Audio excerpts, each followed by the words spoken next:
Hi friends! పాకుండలో prepare చేసుకుందామండి. చాలా బాగా వస్తాయి. టేస్ట్ కూడా బావుంటుందండి. ముందుగా అయితే రైస్ ఉంటుంది కదండీ! రేషన్ రైస్ కానీ, నార్మల్ రైస్ కానీ ఒక 3 డేస్ బాగా నానబెట్టేసుకున్న తర్వాత థర్డ్ డే శుభ్రంగా కడిగేసుకొనండి. ఎక్కడ వాటర్ లేకుండా ఈ విధంగా జల్లెడలో ఏసుకుంటే వాటర్ అంతా కిందకొచ్చేస్తుంది. ఆ వాటర్ అంతా వచ్చేసిన తర్వాత ఈ రైస్‌ని మిక్సీ పట్టేసుకోవాలండి. కొంచెం కొంచెంగా వేసుకొని మిక్సీ పట్టేసుకోవాలి.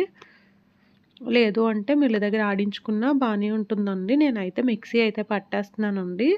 ముందుగా అయితే పెద్ద జార్‌లో వేశాను. మిక్సీ సరిగ్గా అవ్వట్లేదని మరలా చిన్న దాంట్లోకి వేసుకొని పిండైతే ఈ విధంగా మిక్సీ పట్టేసిన తర్వాత జల్లెడలో వేసుకొని ఇది జల్లించేసుకోవాలండి.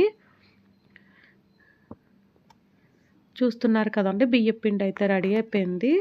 ఇప్పుడు స్టవ్ వెలిగించేసి బాండీ పెట్టుకొని వాటర్ వేసుకొని దాంట్లో యాలకులు వేసుకోవాలండి. ఇప్పుడు బెల్లం వేసేసుకుందాము. ముందుగా పాకం రెడీ చేసుకోవాలి కదండీ!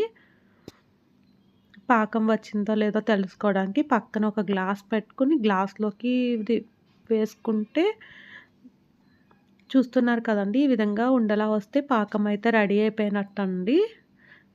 పాకం రెడీ అయిన వెంటనే రెడీ చేసి పెట్టుకొని పిండి వేస్తూ బాగా మిక్స్ చేసుకోవాలండి. అసలైతే ఒక చేత్తో వేస్తూ ఇంకో చేత్తో కలుపుతూ ఉండాలి. ఇంకో చేతిలో ఫోన్ ఉందనేసి ముందుగా అయితే పిండి వేసి ఆ తర్వాత మిక్స్ చేస్తున్నాను. ఎక్కడ ఉండలు లేకుండా బాగా కలుపుకోవాలండి. కొంచెం కొంచెం వేసుకొని కలుపుతూ ఉండాలి. చూస్తున్నారు కదండీ! ఈ విధంగా బాగా మిక్స్ చేసుకోవాలి. అంతా పిండయితే రెడీ అయిపోయింది కదా! ఇంకా స్టవ్ ఆఫ్ చేసేసుకోనండి. ఇప్పుడు వేడిగా ఉండగానే చిన్న చిన్న ఉండలు చేసుకోవాలి. ముందుగా స్టవ్ వెలిగించి బాండీ పెట్టుకొని ఆయిల్ వేసుకోవాలండి డీప్ ఫ్రైకి సరిపడా. చేతికైతే ఈ విధంగా నెయ్యి కానీ, ఆయిల్ కానీ అప్లై చేసుకొని చిన్న చిన్న ఉండలు చేసేసుకుందామండి. చెయ్యి అయితే కొంచెం కాలుతుందనిపించి మధ్యలో వదిలేసాను.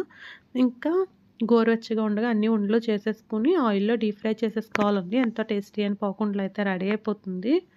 నేనైతే ఫుల్ వీడియో తీశాను కానండి సరిగ్గా రాలేదనేసి ఇంకా షార్ట్ వీడియోలో పెట్టేస్తున్నాను.